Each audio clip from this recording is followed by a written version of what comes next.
چا چې پردي مالونه خوړلي پاورېدو نه وایم چې په سترګو یې درته وکړي زما په خدای قسم دی او بیا مې دی په خدای قسمي چې یوه ډېرې پیسه پردی مال ستا په اوږه پاتې شو یو ډېرې پیسه پردی مال ستا په اوږه پاتې شو ټول عمر دپاره جهنم ستا لازم او د جنت بوی در باندې حرام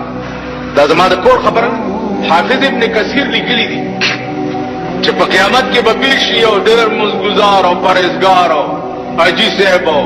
بزرګ صاحب او خودو جوبو والا دا خو د جنت توتی دی چې پیش شي الله به ورته وایي چې د پلاني سړي په تا یوه پیسه پاتې ده یو پیسه ورشه پیسه راوړه نو بیا جنت ته ځه علامه ابن کثیر وایي چې دی به منډه کي چې زم چې کور نه پیسه راوړم چې منډه کي پیسه به ورته د جهنم په بیخ کې ښکاره شي نو دی به ورپسې ورټوپ نو پیسه چې راوچته کي او د جهنم سر ته راځي پیسه به دې بیا پرېوځي نو دی به بیا ورپسې ورټوپ کي نو په دومره مزل به ورټوپ کوي چې 80,000 کاله به لاندې تختې ته مزل وي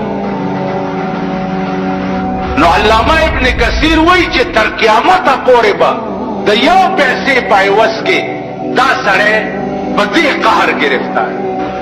او که په غلطۍ او په یېره دې نه چرته د چا پردی حق د په غاړه پاتې په غلطۍ او په یېره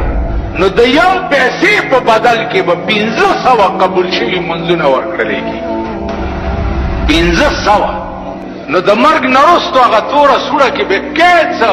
پلار به نه وي رور به نه وي مور به نه وي عزیز به نه وي تربور به نه وي دوست به نه وي څوک به یې در سره چې